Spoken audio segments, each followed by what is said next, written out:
So let's take this moment to take a look at some of the incredible things we have seen at this terrific week at terrific Lake Murray with our Humminbird Unlock the Lake.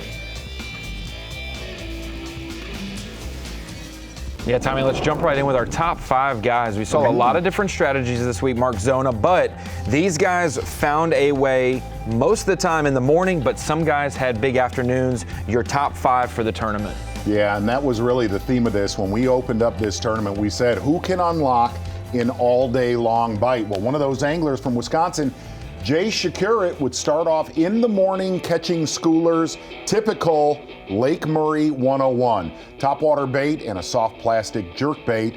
Getting it done on a lot of, just call it main creek points, main lake points. But really it's what he did earlier in the event with a drop shot. A Strike King filler worm filled a lot of his live well throughout the week. Had a few actual sight fish, largemouth, that were still on beds, but we were on the tail end of that. But really drop shotting from about, call it 2 all the way out to 15 feet of water was the #1 bullet for Shakur.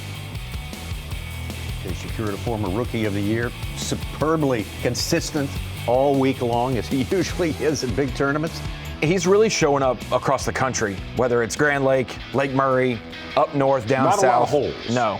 One of the studs of the future for sure, just like this young man, 19-year-old Trey McKinny, already a win. His worst finish of the season, a 17th, Mark Zona, and boy, he learned about blueback herring quick this week. Well, he said he knew nothing about blueback herring. I would beg to differ. If you looked at the performance that he put on Lake Murray, and you see that stretch that he's on right there, every single morning at about 9 o'clock, 9 a.m., that little stretch, that 100-yard stretch would absolutely ignite.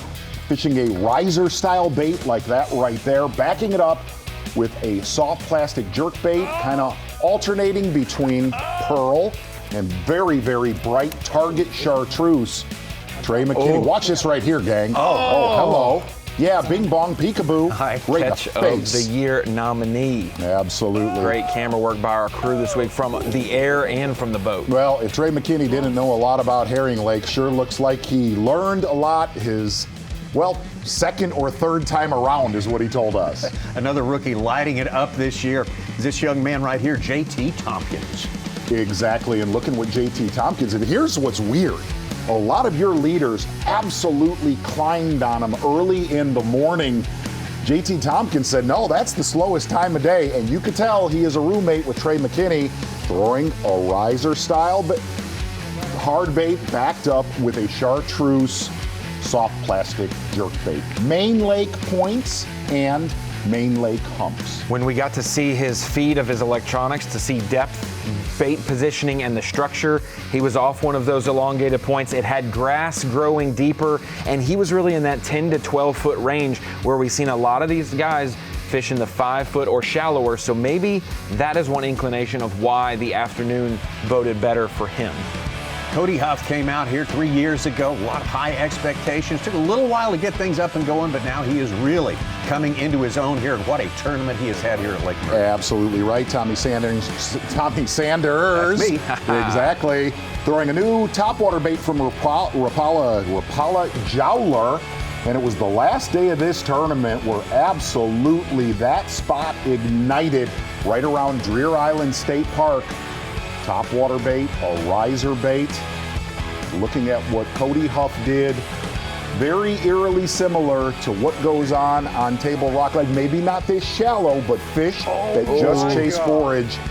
And this giant here on the last day, over 7 pounds for Cody Huff. Yeah, he had a little bit of a clumsy morning, Tommy. Yeah. Broke his line, had to let a fish go because he had caught it with another bait, broke some rods, was rewarded with a 7-pounder. And kept the mojo going. 4s and 3s galore as well. He's having a lot of fun on this final day championship Monday at Lake Murray. Cody Huff will remember this one for a long, long time. Great morning for Cody Huff, and the fish god's shining on him after he had to release one.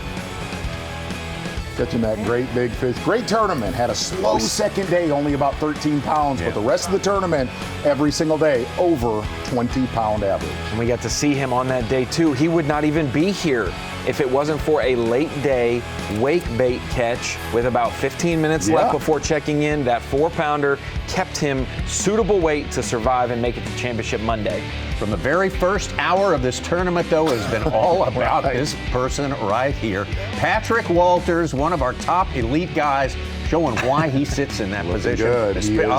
Groomed for this sort of a performance. He is the state trooper of Lake Murray, no doubt about it. He was on patrol all week long. Game warden. Also, just like Cody Huff, throwing that Rapala Jowler, throwing a Zoom Super Fluke, and then Carolina rigging here and there when the fish would not come up in school with a mid-sized brush hog. And on that final day, Patrick Walters making his way near the dam and absolutely knocking their lights out. Really throughout the tournament, he lived around Deer Island State Park, but on the final day he said, nah, I'm gonna drop the clutch, and that's exactly what Patrick Walters did. Not only, Tommy, did he catch his biggest bass of his tournament on this final day, on a tournament where he's leading considerably and had a 25.5-pound bag. When you are midday, mid-morning, and a 4 doesn't cull, you know you've had one of the best days at Lake Murray post-spawn you could possibly have.